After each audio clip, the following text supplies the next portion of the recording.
Ryan, you mentioned that you saw a cute little children's series on Netflix. I don't think I ever described it as cute and little. It was implied. Uh, It was called Lost Ollie, yeah. and it is called Lost Ollie, and it's 4 episodes, all less than an hour. Toy Story, it ain't. Although in many ways, Toy Story, it is. To a degree, sure.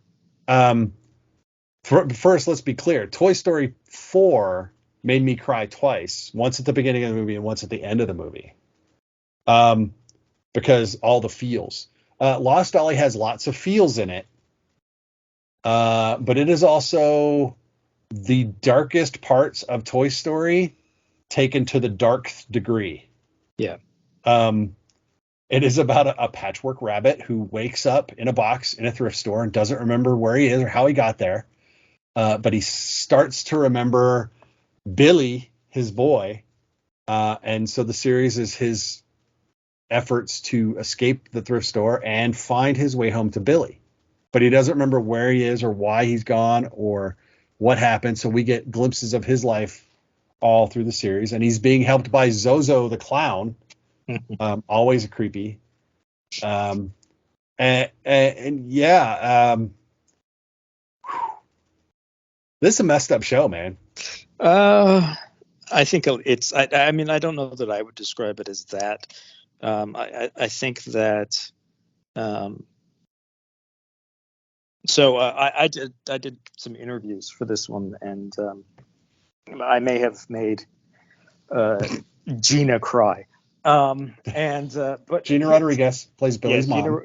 Billy's mom. So here's the thing. I think if this is a show that is in part about the trauma of abandonment from the toy's perspective. Mm-hmm. It is the trauma of losing a parent as a young person from Billy's perspective. It is about that rush to grow old due to social pressure. Mm-hmm. And really how maybe we should just be allowed to grow old naturally. Grow up. I don't know. Let's not grow old. Let's say grow up. All right, grow up. But even then, I mean, it's almost like the kids, what Billy is dealing with is more grown up than a lot of what his peers who see him as immature. He's dealing with stuff that's real, whereas they're all existing in the fantasy world of a childhood that has gone uninterrupted. Yeah. But for me, having lost my father at a young age, I had two stuffed animals that both were connected to my father that I had next to my bed for the better part of the next decade or whatnot. Throughout my teenage years when I went to college, they still stayed in my room and they were there. But so for me, I connected a lot with the story. I knew about the lost toy aspect. I didn't realize the Billy part of the story and the which to me was a lot harder to emotionally deal with because I connected with Billy in ways that I never expected to. Mm-hmm. But yes, so I mean, it is kind of a two-part story in that the toy is lost, but the toy is also being looked for. But the toy doesn't know that it's being. I mean, there's really this interesting things that they're doing. Zozo the clown gets probably the most, where you get to see the emotional weight of being rejected or forgotten or set aside by somebody you loved. Like it was this, Zozo's relationship with his owner was his entire world. Even after that person was gone, it's his entire world. And I thought that was fascinating. That's where things I think get a little darker than Toy Story, because Toy Story, you have ownership and you have connection, but Toy Story also suggests that but the toys will move on to the next person who loves them. What if there is no next person? Yeah, that's partially what this film it dives into is to for most toys, if they were real, the one person loves them and then they're set aside and that's their entire existence and they get forgotten. and maybe they're part of fond memories and whatnot. But there's a lot going on in these 4 episodes. But even at its darkest, I don't think it's still, to me, no darker than a lot of the films that I saw when I was a kid, like Dark Crystal or Secret of Nim, or No, Watership I think Down. Nim is still the freaking gold standard for childhood trauma. But you know what? I mean, I like I after watching Lost Ollie, I went back and I watched Watership Down and I watched Secret of Nim, and the part of the reason is because those were important movies to me as a kid, Mhm. because what I needed when I lost my father, I needed films that were a little more real about Mhm. things. Secret of Nim is probably the one that's the most relatable. I mean, Watership Down's kind of, it's a little more out there, and it's Right. rabbits and it's whatever. But Secret of Nim, you have the death of a father, and kind of the repercussions as it echoes in his children's lives and his wife's life as he's gone.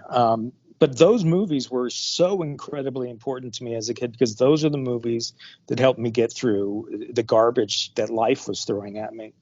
And so I think, yes, are they dark? Absolutely. But I think we need to understand that for a lot of kids, reality is pretty dark. And I think this film has a beautiful uh, final message. I think it actually has a beautiful message throughout. I think that I really connected with it. I love this movie a lot. I love the performances. I love the animation. This is live action with digital animation.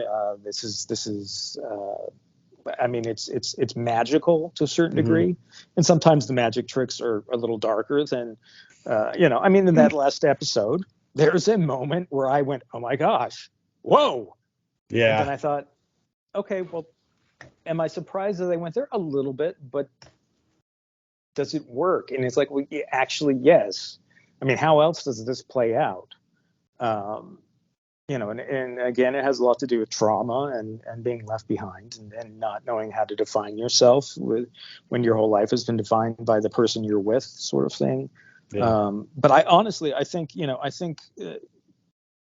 we can't lose sight of the fact that a lot of the films that we loved as kids were a little rougher than I think than we remember. I mean, E.T. is not exactly I mean, you've got a single mother, somewhat dysfunctional family in E.T. I mean, a lot of the Yeah. films that we look back on with a lot of love that impacted our lives um, did have their darker moments. Most of them figured their way out of those darker moments. But I mean, actually, looking back on ET, there's some horrific stuff in ET. The whole, E.T. both of, dies. I mean, they're dying in beds next to each other, and I mean, it should have been. Well, I mean, I guess in our heads, it's like, well, that's really traumatic and that's horrible. But when I saw that, because that would have been what, 1982. Yeah. I would have seen my father in a similar position in 1983, and having already been to that moment, in a way, inevitably helped me in that moment when I had to go through it. So, I mean, I think a little darkness in children's family films is appropriate, and not every film, it doesn't fit every film. I'm not saying every film has to do that, but I think a No. lot of the things that we love do take us to emotional places where we are a lot more vulnerable, and that's part of what makes them good. Um, and Oh, for me, Lost Ollie from start to finish was something that I related to maybe a little too much at times, but I was completely entranced, and I started seeing the narrative through the eyes of the different characters, and how it would be different if it was Zozo's story, or and in a way he does get to have his yeah. version. He does. You get to see at least aspects of what he remembers and that sort of thing. So everyone gets a good representation, even if it's mostly about Billy and Ollie. Yeah. Um, It did. I mean, you suspend the fact that the toys are running around, like sometimes down hallways full of people. Sure. Um, and you buy that. We've seen Toy Story. People are busy. People see what they want to see, and that's fine. You have to admit that at the end, it goes like full supernatural dark. For a Uh, moment. Yeah, for a absolutely. moment where it's like, oh, he has a message. It's like okay, now you've crossed that boundary between, oh, we love our toys, and this whole thing is like a metaphor for trauma and abandonment and But I think but it but was, love and but then you get to the end and you're like, well, that just kind of took a sinister turn. well, I think life there is. I mean, um, I mean, part of this story is Billy being bullied. And, I look back at my childhood. I wasn't bullied by classmates, but I certainly felt bullied by life. And I think that, I, I guess for me, the dark places that it does go, particularly in the final chapter, Mm.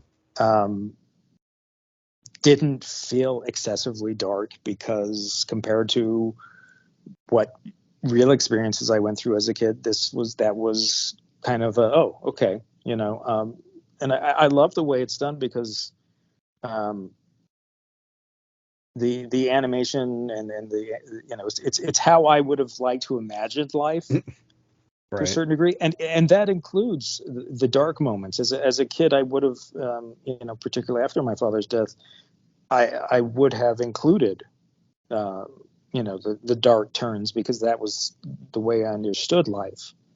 And this understanding that life isn't fair and not everything gets explained to you, and while as an audience we kind of get a better picture of the whole narrative, Zozo doesn't have or isn't given that opportunity to see everything, and he probably wouldn't be able to see it if it was put in front of him because that's kind of who the character he's become. Yep. He's allowed the weight to kind of get on him, and it's he's been carrying it forever, and it's become a part of him. Yeah. So yeah, yeah. I mean, I did my jaw drop a little bit in that. Yeah, yeah. Right. But Don't let your little kids watch this. well, I mean, Not yeah. little kids. Well, like 3-year-old, 5. Yeah. I don't No. know. Don't. I mean, your kids better than I do, but I mean, I would have been watching. This is, I mean, I saw. Like, how old would I have been for ET? Like 6. I would, I mean, so I guess it's relative, but for Right. me, my education, what prepared me for the life, and no one would have predicted that, that my father would die, but that a lot of cinema helped me to when those things happened. I had seen movies, I had seen things, that where it may not lined up exactly, but it lined up enough that I could recast myself as Elliot, or I could recast myself as Luke Skywalker, or I could, I mean, and there's a lot of stories about abandoned children or children who uh, are what secondary characters in their Right. own worlds. Um, so I guess your kids, but I wouldn't have an issue if the kid was like me, and I don't know how we judge that, but the kid was like me. I mean, I could have watched that when I was 5, and but I would have been prepared for it at that point because I'd Yeah. seen Empire Strikes But Back. I had but seen yeah. all these other Okay. films at that Don't let point your that little kids watch it alone. yeah, okay. Watch it with them. How about But that? So that's you're fair. there when Yeah. they need you, because Yeah. they're going Well, to no, need you at some point. sure, sure. And it's true that, I mean, it's a really interesting conversation that I have with people because they want to know when is too soon to take a kid to the theater, and like I don't know because I saw the Muppet movie and I would have been, was that 78, so I was like 2 or 3 years old, and that's, I mean, that's when I started seeing movies. But I didn't have really the option to be watching movies at home, and so it's kind of a different world and Right. pre PG-13 era. So I ended up seeing stuff that, that Yeah. my mother had it been a decade later, would never have taken me to see because, that's PG-13. We're not going to take Ryan to see Indiana Jones, Right. or whatnot. So, gosh, it's an interesting conversation there that I don't have answers for. But nonetheless, I really like Lost Ollie. I understand that there are going to be some people who think, yeah, it's a little too edgy or a little too dark. But I think it's the magic of it's still really quite beautiful. I think that Mama, the mother who we see in flashbacks, is just a phenomenal character whose lasting influence on her son exists well beyond her life. Yeah. And her moments in his life echo throughout his life entirely. Yep. He may lose her young, but she's always a presence in him, and I think that's really beautiful. So I'm a real big fan of this, but with the understanding that some people might think it's just too much. I guess. Too much, maybe. I don't know, but I'm not one of those people. I think that I think they did a pretty good job. There's a book apparently that this is based on that I have to track down and give it a read to kind of see how that is. But I'm and I should point out this was produced by some of the guys who did Stranger Things. So if you're this could almost be a Stranger Things for a little younger audience. That's I'll allow it. So I'll allow it. Stranger Things is probably a teenage thing, whereas this you could get away with whatever the next step down is, I think. Yeah, there you go. So that's Lost Ollie, limited series on Netflix. It's definitely worth watching, but as Ryan said, your kids better than we do, so take that into account. Maybe watch the first episode and make your choice there. Sure. Although the first episode is not the darkest.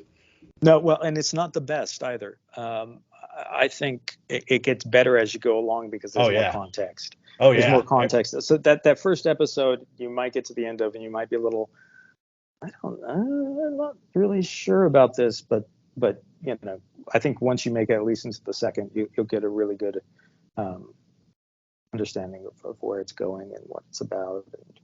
Yep. 100%. Absolutely. So that's it. That is Lost Ollie on Netflix. Ryan and I are going to be back talking about more movies. We've got lots of movies coming up. We're getting out of the summer doldrums and into the fall release season, which is going to be great. Some good stuff coming. We'll be happy to talk about it with you. But until we come back, don't forget you get all of my written reviews on the website, vsmoviepodcast.com. I link to Ryan's reviews when he reviews the same movies I do. And of course, you get this stuff wherever you listen to podcasts. That's great. So follow us on Twitter at VS Movie Podcast. And until next time, I am Mark. That is Ryan. Bye, Ryan. See you guys. We'll talk to y'all later.